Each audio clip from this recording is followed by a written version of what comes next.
Namo Namaha Bhavtam Sarvesham Hardam Swagatam. Welcome back to my channel Sanskrit Sopanam. I hope you are doing great. I'm also good. And in continuation to our series Learning Sanskrit through Gita, the shloka that we are going to decode today is the 12th shloka of the chapter 1 of Bhagavad Gita. And without wasting any more time, let's quickly dive in today's video. So as always, I have the shloka ready with me. Let me quickly go through the shloka once.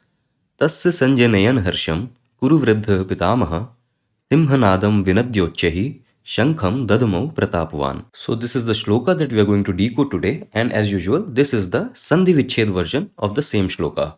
So only one Sandhi actually happening here, this Vinadyochehi. So this is Guna Sandhi. What is Guna Sandhi, how it operates, everything is written in the PDF file. The PDF file you can download from the link in the description box. So anyways, this is how the shloka opens once you have done the Sandhi Vichhed.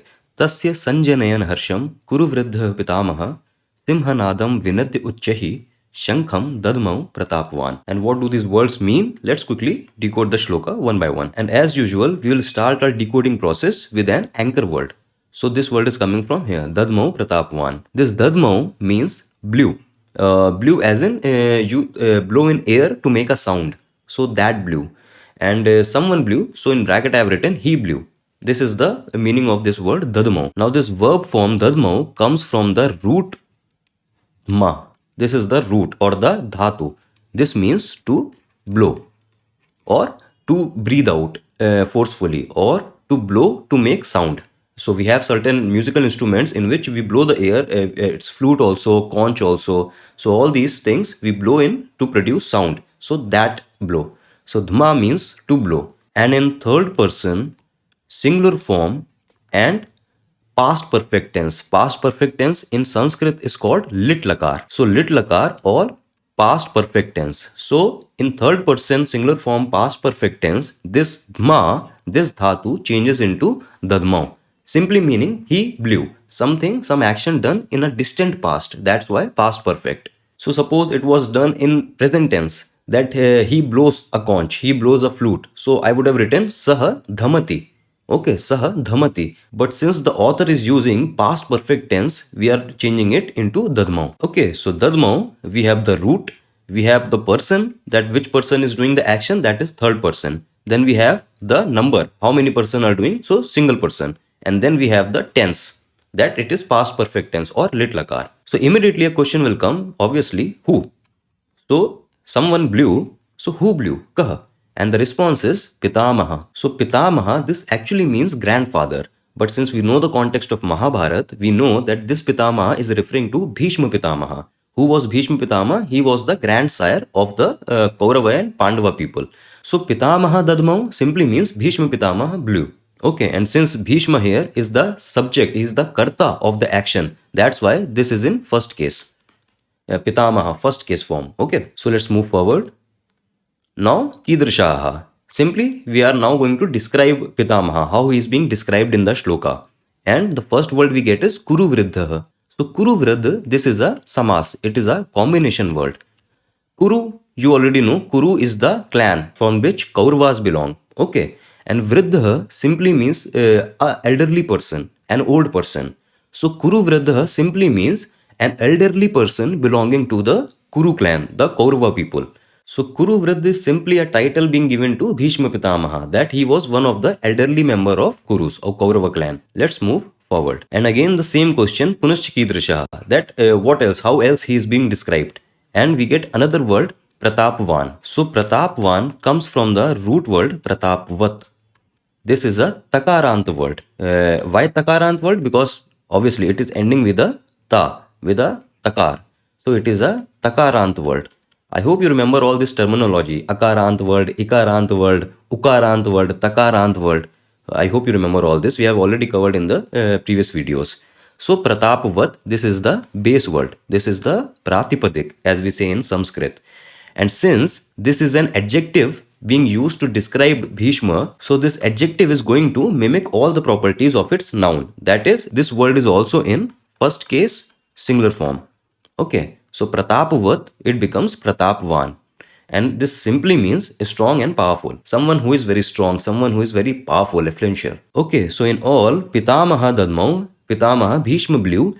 Who was Bhishma? He was one of the elderly member of Kaurava clan. and he was Pratapavat. He was very strong and very powerful. This is the sense up till here. Now we know who did the action. Now we have described the karta. Now in this part we are going to describe the object, the karma, that he blew. Now what did he blew? That is the question here. Come, what did he blew? And the answer is shankham. Okay, so you can already guess this comes from the word shankha. Shankha, this is the base word, the pratipadik. Shankha this means conch. This is one of a very popular musical instrument we generally have in our household, in our temples. So conch, shank, a musical instrument. So Bhishma Pitamaha blew. What did he blew? He blew the conch. He blew the shank. And since this is an object, this is the karma, so it is in second word case. So becomes shankham. Okay, so let's move on. Now katham. Katham is an indeclinable avyay. Katham simply means how. So the question is, Pitamaha blew the conch, and now I'm asking how did he blew it? And the answer is uchchahi. Uchchahi again is a avyay, is a indeclinable, and uchchahi means loudly. Okay, so uchchahi shankham dadmau simply means he blew the conch loudly. He blew it very loudly, making a loud sound. So far clear, right? So let's move forward. Kim kritva. Now, I hope you remember, you know this word kritva. Kritva simply comes from the root word kri. What does kri dhatu means? It means to do. And kritva, this is because we have added a suffix twa, this suffix. And I hope you remember this. What does this suffix do? This simply changes the verb form into meaning that after doing this, after speaking, after studying, after eating. So whenever we want to use this sense, we change the verb using this pratyaya, this suffix twa. So kri plus twa changes into kritva. Kim kritva? After doing what? So Bhishma Pitama blew the conch after doing what? So something he did before blowing the conch. What did he do? And the answer is vinadya. And vinadya means having roared or after roaring. So this word vinadya, this comes from the root nad. Nad means to roar. To roar, to make a loud sound. Okay, V here is a upsarg, a prefix. What does prefix do? They actually enhance the meaning of the verb as per the context of the sentence. So nad, that means to roar, and since I want to convey that after roaring or having roared, so again what I'm going to use? I'm going to use twa pratyaya that we just saw. But if you remember, whenever we have a prefix attached to the dhatu, so instead of using twa, we use a similar prefix, that is lip. We use this suffix instead. So both these suffixes, both these pratyaya do the exact same thing. But the only difference is we use twa with the dhatu, but we use lip with dhatu when there is a prefix attached to it. So since there is a prefix v attached to the dhatu here, nad, we are going to use this pratyaya, lip. And lip simply adds a ya to it. So nad plus ya, it becomes nadya. And when you attach this v, so it becomes vinadya. This is how the verb changes, vinadya. Okay, so vinadya uchchahi shankam dadbo. That after roaring, having roared, he blew the conch loudly. This is the sense up till here. So let's move on forward. So now I'm asking that he roared, having roared, but how did he roar? And the answer is simhanadam. This again is a samas. Simha, this means lion, right? And nada, this means sound. And since simhanadam is a samas, it's a combination word. So simhanadam simply means sounding like a lion, like a sound of a lion. And simhanadam vinadya, this simply means having roared like a lion. That this word is describing how his roar was, the intensity of his roar. So his roar was as intense as the sound of a lion. This is what this word is doing here. Okay, so let's recap up till here. Pratapavan Kuru Vriddha Pitamaha, a very powerful and brave elderly member of Kuru, Pitamaha, that is Bhishma, Simhanadam Vinadya having roared, like sounding like a lion, Uchchahi loudly, Shankham Dadmau. Dadmau blew, Shankham the conch. So loudly blew the conch. This is the context up till here. Now the question is Kim Kurvan, while doing what? So this word Kurvan comes from Kri, that means to do, plus Shatra Pratyay. So we have another suffix now. So Shatra Pratyay suffix, this is a new suffix. What does this suffix do? Let us understand this with these examples. So boy studies. So we know Balakaha Pathati. This much we know. Now if the sentence is boy while eating studies. So the boy is doing some task while doing something else. So whenever we want to describe this activity, we use shatra pratyay. This is the use. So eating comes from the root word khad. Khad means to eat. And if I attach this shatra pratyay to it, so the word becomes khadan. And this simply means while eating. So balakah khadan pathati. Boy while eating pathati, studies. Okay. So see how the verb changes. If I wanted to say boy eats, so I would have said balakah khadati. Simple. But I want to say boy while eating. So I say balakah khadan. So let's see the another example. Boy bathes. So balakah snati. Simple. The boy takes bath. Now boy while singing bathes. So singing, you know, if I want to say the boy sings, I would say balakah gayati. Simple as that. But since I want to say while singing, so I will use shatra pratyay to modify the verb. And this dhatu, this verb root gai, when combines with shatra pratyay, it changes the verb into gayan. So balakah gayan snati. Boy while singing bathes. Okay, so I hope I made you clear what is shatra pratyay and how it is used. So kim kurvan, while doing what? So earlier we have seen that Bhishma Pitama rolled like a lion and then blew his conch. Now I'm asking, he blew the conch while doing what? And the response I get from the shloka is Sanjanayan. Sanjanayan simply means while boosting up or while increasing. And since we want to convey this sense that while boosting up, while increasing, that's why we have used the shatra pratyay.